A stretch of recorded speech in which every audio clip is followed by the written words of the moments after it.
Olá, a TV Justiça transmite agora a sessão 2 de dissídios individuais do TST. Você vai acompanhar um resumo dos julgamentos e conferir o que foi destaque na pauta do tribunal.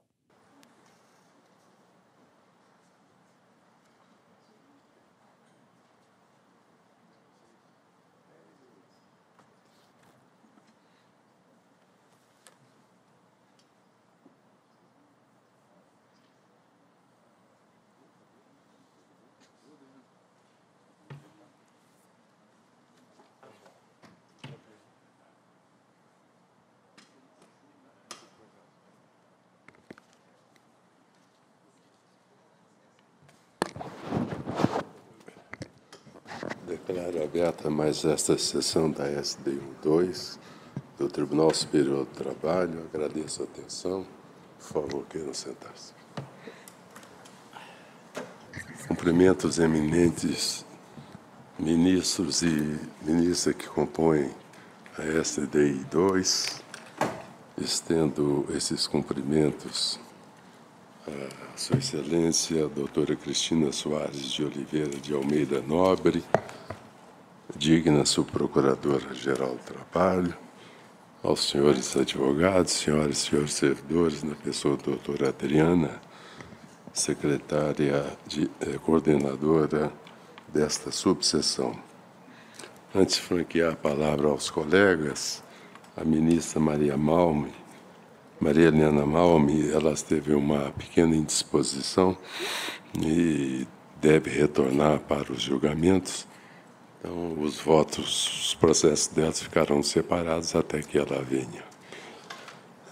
Palavra franqueada aos colegas para eventuais comunicações. Então, vamos ao pregão, observando as preferências. Relator excelentíssimo senhor ministro Alberto Bresciani, processo RO 2191, dígito 83 de 2011, em que são parte Otília Oliveira Silva, Banco Bradesco S.A. e outros. Com a palavra, Sua Excelência, o eminente ministro Alberto Bresciani. Senhor presidente, trata-se de recurso ordinário em ação rescisória, processo oriundo da primeira região. O Regresso Tribunal de Origem extinguiu o processo sem resolução de mérito, nos termos do artigo 2676 do CPC. Entendeu que não existe interesse capaz de justificar a rescisão do acórdão, na medida em que a matéria já foi decidida em sede de embargos de terceiro. A insurgência da parte autora reside no aspecto de que o acórdão proferido em mandado de segurança, no qual foi determinado o bloqueio de 30% de sua conta salário, é passível de ser rescindido. Severa que tal decisão viola o disposto nos artigos 7º e 10 da Constituição Federal e 649-4 do CPC. Transcreve julgados desta Corte, no sentido de que a penhora em conta salário é inválida e alega que essa subseção reconhece, inclusive, o cabimento de segurança para afastar a penhora sobre valores existentes em conta salário, nos termos da OJ 153 da SDI2. Ressalta, por fim, que o ato reveste de ilegalidade ante a impenhorabilidade absoluta do salário. A Corte de Origem, ao extinguir o processo sem resolução de mérito, adotou os seguintes fundamentos. Todavia, diz aspas, todavia, tal pretensão afigura-se inócua e desprovida de efeito prático para acionante. Se não vejamos. Em 7 de janeiro de 2008, propôs à hora demandante a ação de embargos de terceiro, cujos trâmites se processaram perante a meritíssima 25ª Vara do Trabalho, cópia encartada às folhas, com vistas a obter a concessão de efeito suspensivo à medida e, bem assim, a revogação do respeitável despacho que determinara o bloqueio online de sua conta salário, já que é sócia da empresa ré. Em decisão prolatada no dia 1º de abril de 2008, o ínclito magistrado Acô, entendendo que a alteração contratual trazida aos autos não teria valia, eis que não arquivada perante a Juscerja, e ainda que a embargante aproveitara-se da força de trabalho da então embargada, enquanto integrou a sociedade, houve por bem julgar improcedentes os embargos de terceiro, decisão cujo trânsito em julgado operou-se em 25 de abril de 2008, conforme certidão exarada no verso das folhas. Em 4 de junho de 2009, a autora propôs novos embargos de terceiro, repetindo ipsis literis os termos daqueles aforados anteriormente, razão pela qual o douto julgador de origem, em decisão prolatada às folhas, declarando ex officio a ocorrência de coisa julgada, decidiu por julgá-los extintos, sem resolução de mérito, destacando que a constrição levada a efeito nada mais significava senão o cumprimento do quanto restara decidido no mérito dos embargos de terceiro adrede decididos, decisão indiscutivelmente já trânsita em julgado. Mais uma vez quedou-se inerte a oracionante, tendo a referida decisão transitada em julgado em 23 de novembro de 2009, conforme certificado às folhas. Neste contexto, cumpre gizar que, ainda que se houvesse por bem desconstituir a respeitável decisão proferida nos autos do mandado de segurança acima epigrafado, efeito prático algum daí adviria. Note-se que, ao julgar os embargos de terceiro aforados pela hora autora, o douto juiz da meritíssima 25ª Vara do Trabalho do Rio de Janeiro não acolheu o argumento da impenhorabilidade, concluindo, verbis, aspas, que na conta corrente em questão ou aportam outros valores de outra natureza, ou a requerente não necessita, de fato, de suas pensões como fonte de subsistência, mantendo a penhora levada a efeito, decisão esta que transitou em julgado em 25 de abril de 2008. Assim, mesmo que rescindida a respeitável decisão proferida nos autos da ação mandamental, que concedera parcialmente a segurança, determinando a reserva do percentual de 30% da conta salário da hora acionante para satisfação do quanto em execução, a ordem de bloqueio sobre as contas da autora ainda subsiste, já não mais em razão da decisão que ora se pretende desconstituir, mas sim por força da coisa julgada que se operou nos autos dos embargos de terceiro, aforados em 7 de janeiro de 2008, e não há notícia nos autos de que, indigitada a decisão, tenha sido atacada pela via rescisória. Dessarte, porque não se vislumbra verdadeiro interesse capaz de justificar, seja acionado o aparato judiciário, dada a inexistência de resultado útil do provimento jurisdicional solicitado, o que se impõe é a extinção do feito com base no inciso 6 do artigo 267 do CPC. Conforme relatório que antes fiz, não houve impugnação aos fundamentos adotados pela Corte Regional, que estão restritos à existência de coisa julgada, formada em processos de embargos de terceiro, um primeiro com julgamento de mérito e um segundo extinto exatamente em função da coisa julgada. Por isso, senhor presidente, vejo inafastável a compreensão da súmula 422 desta Corte, razão pela qual não conheço do recurso ordinário. Pois não. Na realidade, são dois fundamentos, dois embargos julgados com trânsito em julgado, e 422, porque não se ataca a decisão extintiva, porque volta-se à questão que já for objeto. Indago dos eminentes advogados se tem interesse em sustentar. Sim, senhor presidente, pelo recorrente. Doutor Maurício Figueiredo Corrêa, tem a palavra. Presidente, com procuração nos autos, pelo recorrente. Senhor presidente, senhores ministros, essa é a segunda vez que esse processo vem a essa egrégia SBDI 2. A primeira, também por uma extinção sem resolução de mérito, pelo TRT1, tendo em vista a tentativa, inclusive, de uma quebra de sigilo bancário da hora recorrente, que é uma senhora que tem mais de 85 anos e foi ex-sócia de uma determinada empresa. A decisão deu provimento do recurso ordinário, o processo voltou, e o TRT extingue novamente sem resolução de mérito, com esse fundamento que foi lido pelo eminente ministro Alberto Bresciani. O que sustenta a recorrente é que os termos da decisão recorrida foram impugnados. A decisão recorrida extingue o processo sem resolução de mérito, dizendo que nos embargos de terceiro é que teria se formado a coisa julgada. E o que diz a recorrente no seu recurso ordinário foi que, no mandado de segurança em questão, que é a decisão ora rescindenda, é que houve o bloqueio de 30% de sua conta salário. É essa a questão. Inclusive, o próprio recurso destaca e transcreve o fundamento da decisão do TRT. E, em seguida, diz, foi no acórdão proferido em mandado de segurança que houve bloqueio de 30%. Bloqueio esse que contraria a jurisprudência dessa Corte, inclusive súmula 153, que foi o J 153 dessa SDI 2, que foi apontada como que teria sido divergida pelo TRT, porque não poderia, mesmo um percentual de 30%, contraria a jurisprudência dessa Corte. Então, não há que se falar em aplicação da súmula 422, porque os termos da decisão foram impugnados. E, no próprio acórdão, folha 62, no próprio recurso, perdão, folha 62 do sequencial 21 do processo digitalizado consta: conforme relatado no venerando acórdão recorrido, a decisão proferida no mandado de segurança 608/2008, a qual se pretende ver rescindida, condenou o bloqueio de 30% dos vencimentos mensais depositados na conta salário da recorrente. É essa a questão. A parte impugnou. Está dizendo, o TRT diz que a decisão que deveria ser rescindida era dos embargos de terceiro. O que a parte está dizendo é o seguinte: quero rescindir a decisão proferida em mandado de segurança. E decisão em mandado de segurança que o próprio TRT concedeu a segurança por maioria, porque desembargadores ficaram vencidos, porque teriam concedido a ordem de forma integral para não se penhorar provento de aposentadoria de uma senhora de 85 anos, que era ex-sócia, respeitando, assim, o artigo 649, inciso 4, do Código de Processo Civil. E, inclusive, no próprio recurso ordinário que foi apresentado, a hora recorrente transcreve aqui a decisão do mandado de segurança, na qual não há dúvida.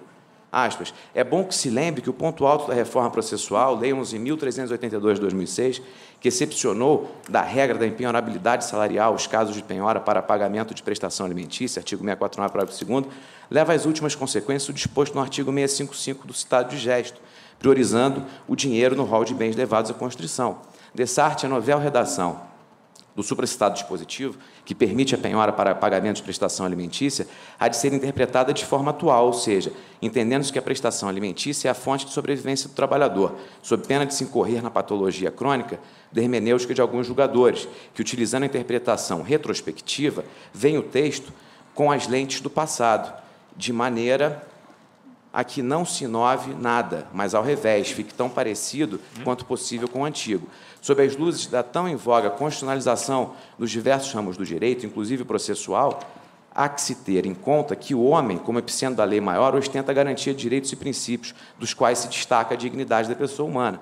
Nesse acorde, se o texto constitucional afirma que todos são iguais perante a lei, sem a distinção de qualquer natureza, extrai-se a relação lógica de que tanto o patrão como o trabalhador têm o mesmo direito de se alimentar e que seus salários encontram-se no mesmo patamar de proteção e disponibilidade. De start, convém que se preserve percentual de 30% da conta salário da impetrante para a satisfação da execução, possibilitando-se a sobrevivência do devedor e do credor. Essa é a decisão proferida nos autos do mandado de segurança.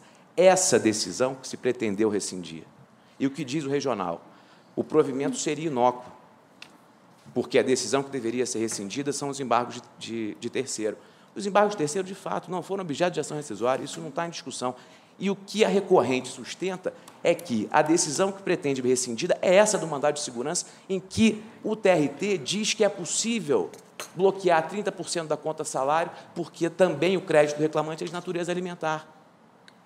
E é por isso que essa decisão proferida pelo TRT está contrária ao J 153, viola o artigo 7º, 10 da Constituição Federal, viola o artigo 649, inciso 4º do Código de Processo Civil. Foi na decisão do mandado de segurança que houve essa flagrante violação. E é essa decisão que se pretende rescindir. Se fosse a discussão, mas o mandado de segurança faz coisa julgada, passível de rescisão, a recorrente insiste e sustenta que sim. No caso aqui, fez coisa julgada material, pois foi exatamente com a decisão do mandado de segurança que surgiu a determinação de bloqueio de 30% de sua conta salário. E é por isso que é uma decisão passível de ser rescindida, principalmente quando há uma violação flagrante. Portanto, os argumentos apontados pelo TRT como óbice ao conhecimento que levaram à extinção do processo sem resolução de mérito foram enfrentados, foram impugnados. Por isso que não há que se falar naquela previsão do artigo 514 do Código de Processo Civil. Tendo em vista que houve impugnação, a decisão rescindendo é a decisão proferida no mandado de segurança, recurso deve ser conhecido e provido a fim de que ou se determine a remessa dos autos ao TRT, para que efetivamente analise o mérito da questão, que 2 vezes não analisou, ou então que esse próprio tribunal, tendo em vista teoria da causa madura e tendo em vista flagrante divergência com o J 153 dessa egrégia SDI 2, entre no mérito para, inclusive, desbloquear aqueles 30%, conforme decisão proferida no mandado de segurança. Por essa razão, conhecimento do provimento. Muito obrigado. Doutor Mozart, eu vou indagar aqui se há alguma divergência. Se houver, eu passo a palavra a vossa, né? Ministro Bresciani.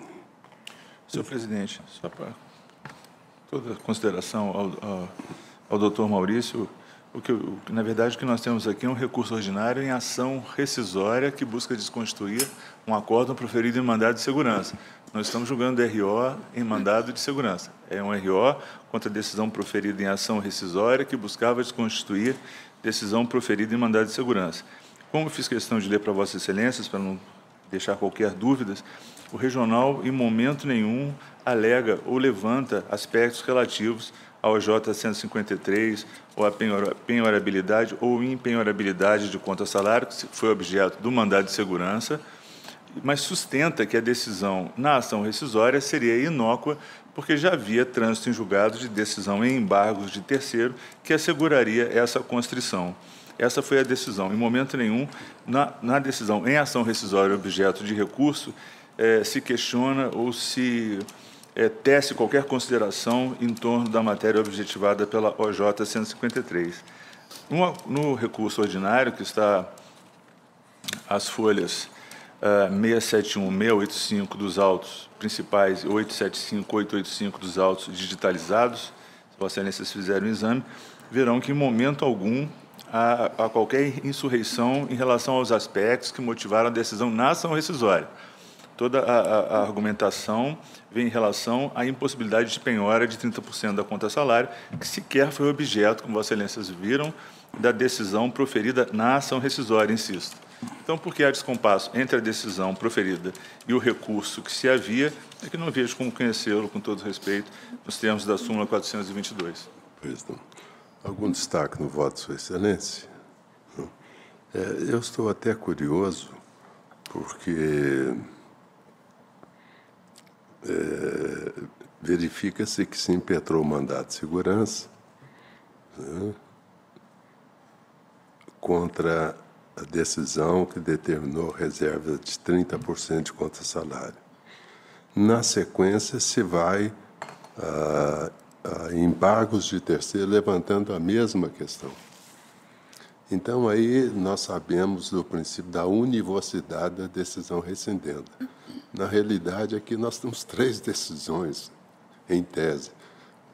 Mandado de segurança, o segundo, os embargos terceiro, e o terceiro, embargos terceiro.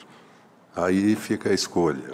E, ao que parece, sem me referir aqui, essa decisão do mandado de segurança já teria decorrido o prazo decadencial, não? Mas nós temos o princípio na ação rescisória da univocidade da decisão rescindenda. Como sucederam 3 decisões sobre o mesmo tema, não é possível agora, na ação rescisória, escolher uma delas em detrimento das 2 outras, né? Porque todas fizeram coisas julgadas.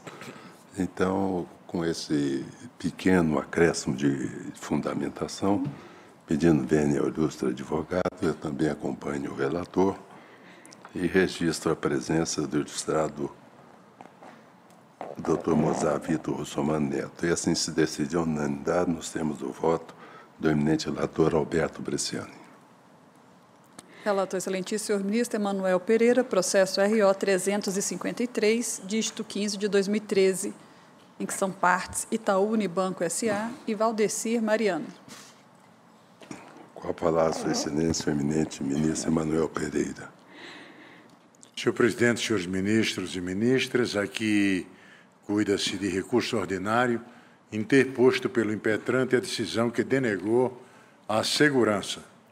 O ato impugnado, senhor presidente, consiste em deferimento de tutela antecipada pleiteada na reclamação trabalhista matriz para determinar a reintegração do então reclamante ao emprego. Este colegiado firmou entendimento no sentido de não haver direito líquido e certo do empregador a se opor à reintegração determinada em antecipação de tutela, no caso de detentor de estabilidade provisória prevista em lei, como no caso do dirigente sindical. Aqui a incidência da OJs 64 e 142 da SDI 2.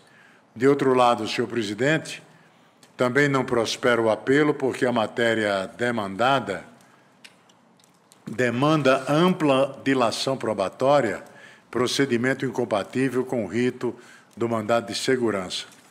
O voto, senhor presidente, vai no sentido de conhecer do recurso ordinário e, no mérito, negar-lhe provimento. Pois não. Doutor Mozart Vitor, pretende fazer uso da palavra? Senhor presidente, com poderes nos autos, apenas o registro da presença. Muito obrigado. Indago dos colegas se há algum destaque.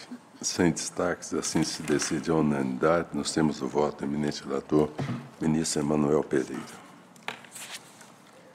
Relator excelentíssimo senhor ministro Douglas Alencar Rodrigues, processo RO 20.632, dígito 60 de 2013, em que são partes Carlos Alberto Scheuer e Companhia de Bebida das Américas, Ambev. Com a palavra, sua excelência, o eminente relator, Douglas Alencar Rodrigues. Senhor presidente, senhoras ministras, senhores ministros, cuida-se aqui de recurso ordinário aviado contra acórdão proferido pelo Egrégio 4º Regional. A tese defendida pelo autor diz respeito à violação de cláusula de acordo coletivo e ainda a violação do artigo 462 do CPC. No que concerne à violação da cláusula de acordo coletivo, eu estou votando no sentido de desprover a rescisória e o faço na linha da orientação jurisprudencial 25 desta SBDI 2, tendo em conta que cláusula de acordo coletivo não se insere entre as espécies normativas previstas no artigo 59 da Constituição, viabilizando, por conseguinte, a rescisão com fundamento no inciso 5 do artigo 485.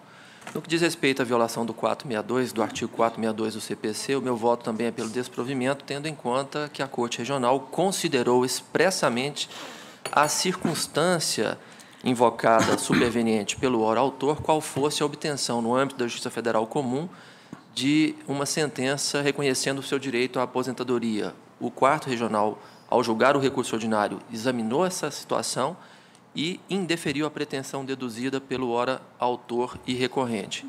Então, não diviso aqui violação do artigo 462 do Código de Processo Civil, voto pelo conhecimento e desprovimento do recurso. Perfeito. Doutor Mozart Vitor, o voto é favorável. Indago dos colegas se há algum destaque. Sem destaques, assim se decide a unanimidade. Nós temos o voto do eminente relator, Douglas Alencar Rodrigues. Consignada a presença do ilustre advogado, doutor Mozart Vitor Russomano Neto. Relator excelentíssimo senhor ministro Emanuel Pereira, processo RO 17.114, dígito 67 de 2010, em que são partes Luiz Alberto Menezes, Ministério Público do Trabalho, e Promar, Indústria e Comércio de Pescados. Com a palavra, sua excelência, o eminente relator, ministro Emanuel Pereira. Senhor presidente, senhores ministros e ministras, aqui trata-se de recurso ordinário interposto em face do acórdão do TRT da 4ª Região, em que julgada procedente a pretensão desconstitutiva e extinta reclamação trabalhista matriz, nos termos dos artigos 129 e 267-4 do CPC. Senhor presidente, a ação rescisória ajuizada pelo Ministério Público objetiva a desconstituição de sentença proferida em reclamação trabalhista ao argumento de que a ação matriz foi utilizada pelos réus com o objetivo de frustrar execução movida em face da reclamada na Justiça Comum. As provas produzidas na ação rescisória, ora em análise, indicam o conluio dos réus apontado pelo Ministério Público. Assim, correta decisão regional proferida em consonância com a orientação jurisprudencial número 94 da SDI 2. E eu concluo, senhor presidente, conhecer do recurso ordinário e, no mérito, negar-lhe provimento. Como voto? Doutor Emanuel Cardoso, pretende fazer uso da palavra? Sim, Excelência. Pelo tempo regimental, 10 minutos, por favor. Muito obrigado, excelentíssimo senhor ministro-presidente desta subseção. Excelentíssimo ministro relator Emanuel Pereira, a quem cumprimento os demais ministros e ministras, excelentíssima subprocuradora do Trabalho, demais servidores, colegas advogados. Como bem relatado, o objetivo, pelo ora recorrente a quem falo com poderes nos autos, é a reforma de acórdão da 4ª Região, que deu provimento à ação rescisória. A ação rescisória que se alega conluio entre o ora recorrente e a empresa Promar para frustrar terceiros credores da empresa, como bem relatado. Em primeiro lugar, esse conluio, e aqui eu falo com muita propriedade, ele foi reconhecido com base em ilações data vênia à manutenção do acórdão recorrido. Em primeiro lugar, o primeiro ponto que chama muito a atenção é que o recorrente foi absolvido na esfera criminal contra a apropriação previdenciária de créditos previdenciários, o antigo artigo 95, a linha D da Lei 8.212. Ele foi absolvido justamente pela inexistência de conluio com os demais responsáveis pela empresa. Apesar, e foi muito bem registrado na sentença de absolvição, que fizemos questão de juntar aos memoriais, espero que tenha chegado em mãos aos ministros, consta que o recorrente nunca exerceu o cargo de direção ou qualquer outra ingerência deliberativa na empresa, capaz de ajustar o suposto conluio. A ação movida pelo recorrente, uma ação trabalhista, nada mais foi do que um exercício regular de direito. Um exercício esse que até hoje se encontra frustrado. O recorrente não recebeu R$1 de crédito da empresa Promar. Essa falta de pagamento de terceiros que baseou o relatório e o voto de Vossa Excelência, o ministro Emanuel Pereira, nunca existiu, tanto que o terceiro credor, que era o Banco Sudameris, que tinha um imóvel penhorado num processo na Justiça Comum, recebeu esse imóvel. O imóvel hoje é de propriedade do Banco Sudameris. E eu lhes indago, se houve algum conluio, se houve essa tentativa, ela foi frustrada, porque o imóvel não pertence mais à empresa. A tentativa de mover uma reclamação trabalhista em 98 e em 2007 se discutir esses créditos foi natimorta, não surtiu os efeitos pretendidos. E o recorrente até hoje luta para a satisfação desses débitos, inclusive movendo ação contra terceiros. Essa execução foi redirecionada à empresa Salute. O que se tem na menção do Ministério Público do Trabalho são pequenos pontos que vão pautando o suposto conluio, mas quando se observado esse conjunto como um todo, ele fica desconstituído. Não houve prejuízo a terceiros, os únicos prejudicados foram os empregados. Tanto que se afirma claramente na folha 19 dos autos que essa obtenção deste imóvel que fraudaria a lei, a satisfação de terceiros, ela dependeria do aval de vários outros credores. Vários outros empregados buscavam o ressarcimento de seus créditos também por via pela satisfação desse imóvel, pela alienação desse imóvel.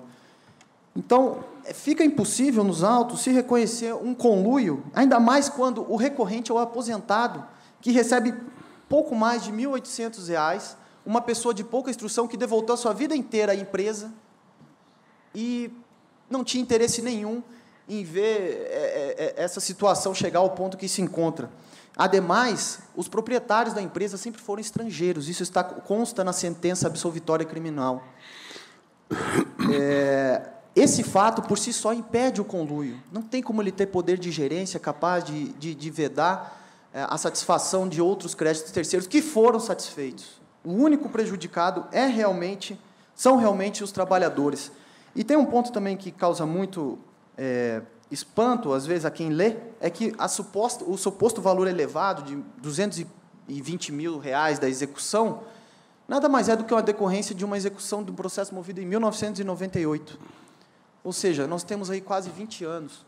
Chegar a R$ 200 mil é uma consequência pela falta de pagamento pela mora que se impõe no feito diante de tantos atropelos e incidentes processuais a par desse movido pelo Ministério Público do Trabalho. Então, com todo respeito ao ministro Emanuel Pereira, o recorrente espera o provimento de seu recurso com a desconstituição do julgado ACO. Muito obrigado. Muito obrigado, senhor. Com a palavra, Sua Excelência, o ministro Emanuel Pereira. Senhor presidente, a sustentação é firme aos argumentos trazidos no seu recurso. Em relação à alegação, senhor presidente, de absolvição do recorrente em processo criminal, eu ressalto que o escopo da referida ação penal era apurar a responsabilidade do autor quanto aos débitos previdenciários da empresa Promar S.A., indústria de pescados, objeto diverso do caso ora em análise em que discutida a desconstituição de sentença trabalhista por conluio entre as partes. O simples fato de o juízo criminal ter decidido pela ausência de responsabilidade do recorrente pelos débitos previdenciários da empresa não afasta a conclusão de que as partes teriam agido em conluio na reclamação trabalhista, razão pela qual inaplicável os artigos 935 do Código Civil e 65 do Código de Processo Penal. Eu destaco que a conclusão do conluio entre as partes, já reconhecida pela Corte Regional, não tem como fundamento a simples revelia da reclamada na ação matriz, mas também a alegação contraditória da empresa de que a revelia teria decorrido da ausência de recursos financeiros para contratar advogado, ao passo que, quando intimada para se manifestar sobre o pedido de antecipação de tutela de liberação de FGTS, apresentou concordância devidamente assistida por causídico. Ademais, senhor presidente, verifica-se a oposição de embargos à arrematação e interposição de apelação pelo empregador na Justiça Comum, buscando desconstituir a arrematação realizada pelo exequente, Banco Sudameris S.A., ao argumento de que o crédito trabalhista executado na ação matriz em trâmite no juízo da primeira vara do trabalho do Rio Grande do Sul teria preferência sobre o valor executado pelo Banco Sudameris. Cabe destacar também o fato de o ora recorrente, reclamante na ação matriz, ter recebido o mandado de citação da presente ação rescisória direcionado à segunda ré, Promar S.A., Indústria e Comércio de Pescados. A reclamação trabalhista matriz foi ajuizada em 1998, sendo duvidosa a presença do reclamante na sede do empregador, recebendo mandado de citação. Não justifica tal fato a afirmação do empregado em depoimento pessoal que a sua presença na sede da empresa, após a propositura da ação trabalhista, se justificasse pela nomeação como depositário fiel de bens penhorados em outras demandas judiciais, na medida em que alegou no referido depoimento que tal condição foi mantida de 2000 a 2001, ao passo que o recebimento da citação em nome da segunda ré ocorreu em 2010, data bem posterior à alegada. Ressalto por derradeiro, senhor presidente e senhores ministros, que não afasta a conclusão de colusão o fato de o Banco Sudameris ter recebido, posteriormente, o crédito executado na Justiça Comum, uma vez que restou verificada nesta ação rescisória a tentativa reiterada dos réus em frustrar a referida penhora de bem imóvel. Assim, senhor presidente, pedindo a máxima vênia ao ilustre advogado, vou manter o meu voto no sentido de negar provimento ao recurso ordinário. Pois não. Algum destaque no voto, Sua Excelência? Não havendo destaque, A prova é bastante incisiva, como bem eu disse, Sua Excelência. A questão criminal nada tem a ver com a questão civil, em que se discute a colusão, e há elementos indicativos de que realmente havia essa colusão para fraudar terceiros, que é exatamente a tentativa de o crédito trabalhista ser privilegiado, pospor-se ao crédito, o crédito comercial. Também acompanho Sua Excelência, pedindo vênia ao ilustre advogado, e proclamo que a decisão é unânime. Nós temos o voto do eminente ministro Emanuel Pereira. Relator excelentíssimo senhor ministro Emanuel Pereira, processo RO 1008, dígito 39 de 2011, em que são partes Fundação Chesf de Assistência e Seguridade Social, FACHESF, Companhia Hidroelétrica do São Francisco, Chesf e Everaldo Filho e outros.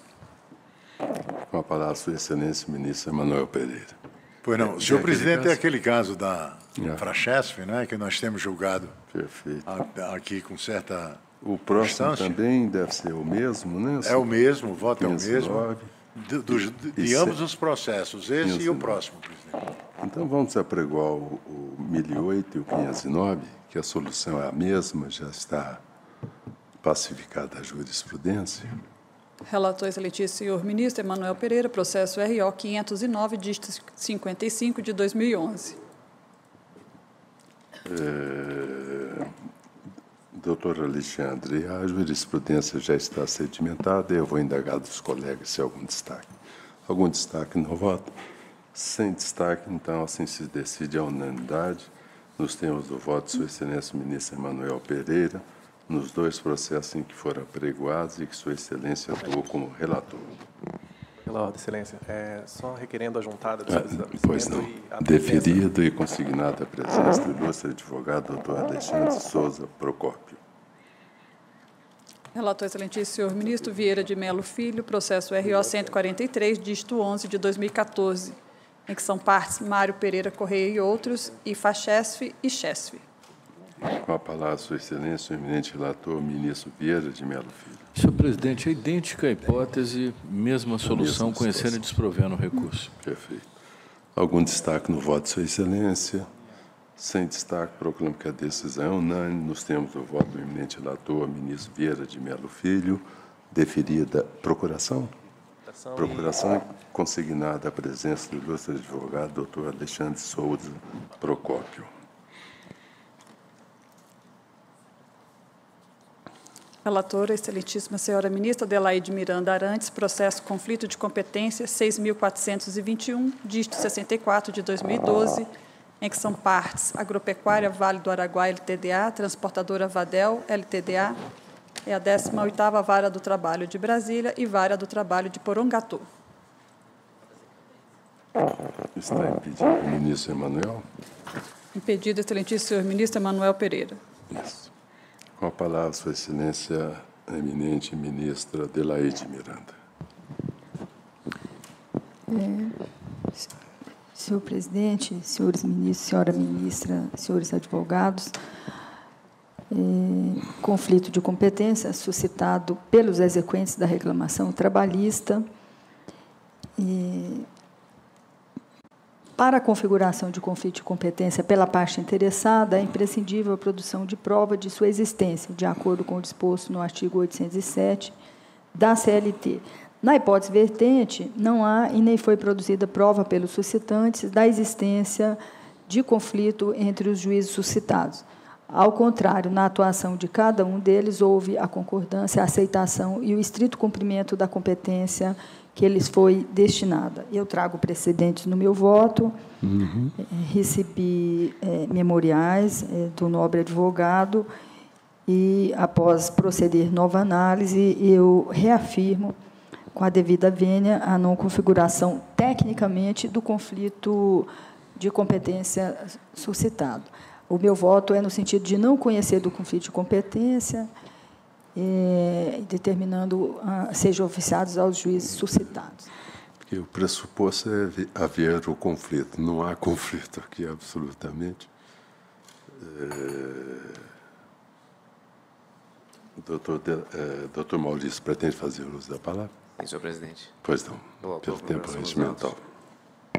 Senhor presidente, senhores ministros, a ponderação que o autor do presente conflito faz é que há o conflito de competência estabelecido entre o TRT da 18ª região e o da 10ª região. Isso porque há um terreno objeto de uma demanda desculpe, doutor. judicial. Pois não, senhor presidente. Estou sendo alertado. No conflito de competência não há sustentação oral. Me perdoe não tê-lo avisado antes. Me desculpe. Algum destaque no voto de Sua Excelência, a ministra Adelaide Miranda? Sem destaques, assim se decide a unanimidade nos termos do voto de Sua Excelência, a ministra Adelaide Miranda. Não havendo mais processo em condições de julgamento, agradeço muitíssimo a presença dos colegas, de Sua Excelência a doutora Cristina Soares de Oliveira e Almeida Nobre, sua procuradora-geral, aos servidores, e declaro encerrada a sessão.